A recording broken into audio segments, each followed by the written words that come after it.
A'ouz billahi minash shaitanir rajim. Au nom de Dieu, le très bon. Paix et salut sur les sages et l'incarnation parfaite de la sagesse et du discernement. Muhammad bin Abdullah wa alihi wa sallim. En prenant aujourd'hui la parole pour un sujet qui me préoccupe, ce n'est pas parce que je suis la voix la plus éloquente, ni la voix la plus autorisée, mais pour des raisons de devoir d'éducation religieuse. 1. Alerter pour stopper ces fléaux. 2. Dégager ma responsabilité vis-à-vis du Tout-Puissant Azza wa Jalla. 3. Contribuer à la recherche d'un climat religieux apaisé. 4. Apporter mon expérience en la matière. Tout d'abord, je salue tous ceux qui prennent un temps minime que soit pour m'écouter ou pour lire ces traités en disant merci. J'implore Allah subhanahu wa ta'ala qu'il reflète nos cœurs de la sagesse. Oui, bien sûr, loin de moi l'orgueil, encore moins l'égocentrisme. Je ne peux rester indifférent face à cette situation, petite de nos jours, mais peut-être grande dans les jours à venir si rien n'a été fait. Le modèle pacifiste, à la fois tolérant sur le plan religieux, que vit la Côte d'Ivoire est menacé et se dégrade, suite à des interprétations et à des incompréhensions diverses sur certains sujets relatifs à notre belle religion. J'ai connu ce beau pays et ses religieux depuis plus d'une quarantaine d'années, mais pas à la manière du jour d'aujourd'hui. Ils n'étaient point attirés par les désirs de ce monde finissable. L'honnêteté et l'humilité étaient leur parfait sensationnel. Il n'est-il pas temps de se remettre en cause afin de cerner ce qui n'a pas réellement marché?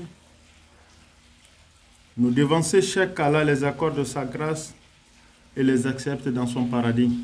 Ils avaient le sens de la responsabilité et du respect envers les uns et les autres. Ils avaient le souci et le plus grand souci de rassembler les musulmans, malgré leurs différences et leur indifférence tendance confessionnelle. Je pense à Cheikh Ayima Azoumana Konaté, Cheikh Ayima Traoré Mamadou, Cheikh Ayima Aboubakar Fofana, Cheikh Koudous, Cheikh Sontan Ladjingere, pour ne citer que cela. Aux uns et aux autres, soyons au-dessus de l'indifférence, de l'amalgame, de la violence verbale directe ou indirecte et de l'intolérance religieuse. Ce nouveau modèle qui sévit aujourd'hui, malheureusement copié d'un pays qui aujourd'hui se cherche à s'en débarrasser de ces fléaux. À mon humble avis, ce beau pays et ses chefs religieux d'une valeur estimable sont au-dessus de ce genre d'attitude comme mode de prêche opérationnel. Croire à ne pas croire, accepter à ne pas accepter. La Salat al-Fatih n'est pas un phénomène nouveau dans le monde musulman. Son rejet et son acceptation est en fonction des différentes appartenances confessionnelles ou spirituelles sunnites, soufis. Nostalgique des années sombreuses à caractère politique, jamais au plus grand jamais, nous devons éviter de donner place à un conflit interreligieux pour des raisons infimes. L'heure n'est plus aux prêches frivoles, aux discours divisionnistes et à des jets d'intérêt partisans.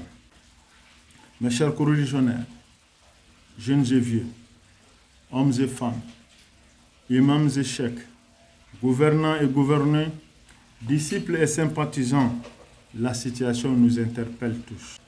Chacun de nous doit s'impliquer dynamiquement pour préserver le vivre ensemble dans la paix et à la limite du respect d'autrui.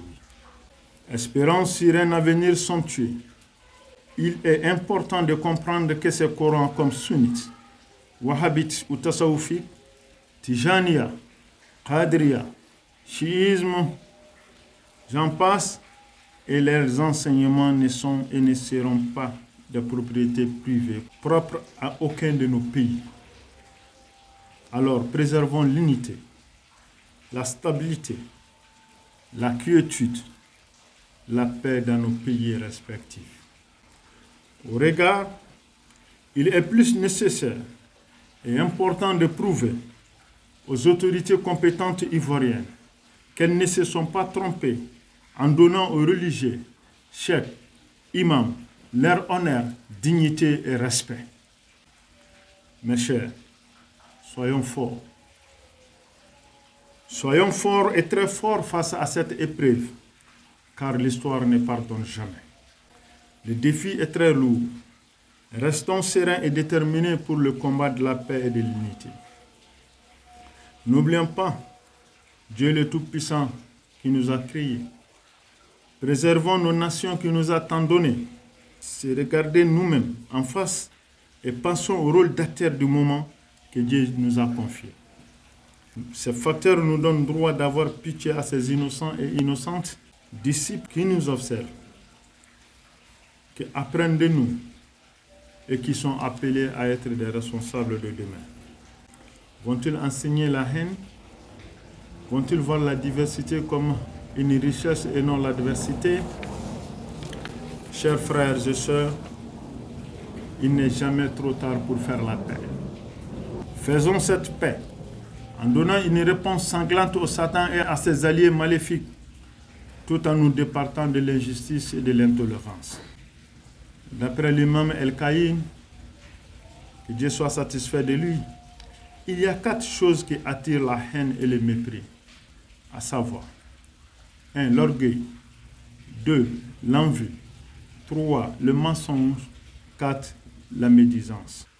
Transformons nos haines en amour, nos différences en richesse, nos appartenances confessionnelles en cousinage. Je suis sûr qu'à ce prix que nous pouvons former des disciples qui ne seront point porteurs de la haine ni de mépris envers les uns et les autres. En ma qualité de guide spirituel soufi, épris de valeurs salvatrices de paix et de tolérance, je demande pardon. Je demande pardon à tous les protagonistes et leurs soutiens respectifs. Et je dis à tous qui se sont laissés emporter par des questions moins importantes pour créer des faux bruits qu'ils arrêtent. Puis je demande qu'ils se pardonnent, qu'ils se donnent la main pour un islam plus honoré sur la terre ivoirienne. Fort convaincu que la tolérance de tous est le pardon de chacun, et le pardon de chacun est la tolérance de tous. Pour cela, je demande enfin à tous et à toutes de se départir de toute forme de haine, de mépris en évitant un règlement de compte personnel sous la couverture religieuse. Allah subhanahu wa ta'ala nous interpelle dans le Saint-Coran, dans la sourate Al-Baqarah, verset 208, je cite, « Ô toi qui crois, entre dans la paix complète et ne suis pas la trace du démon, sûrement il est ton ennemi déclaré. » Sadaqallah Mawlana al-Azim. Au fait, il y a plus de choses qui nous unissent que des choses qui nous divisent. Profitons humblement de ceux qui nous unissent et mettons en bémol de ceux qui nous divisent.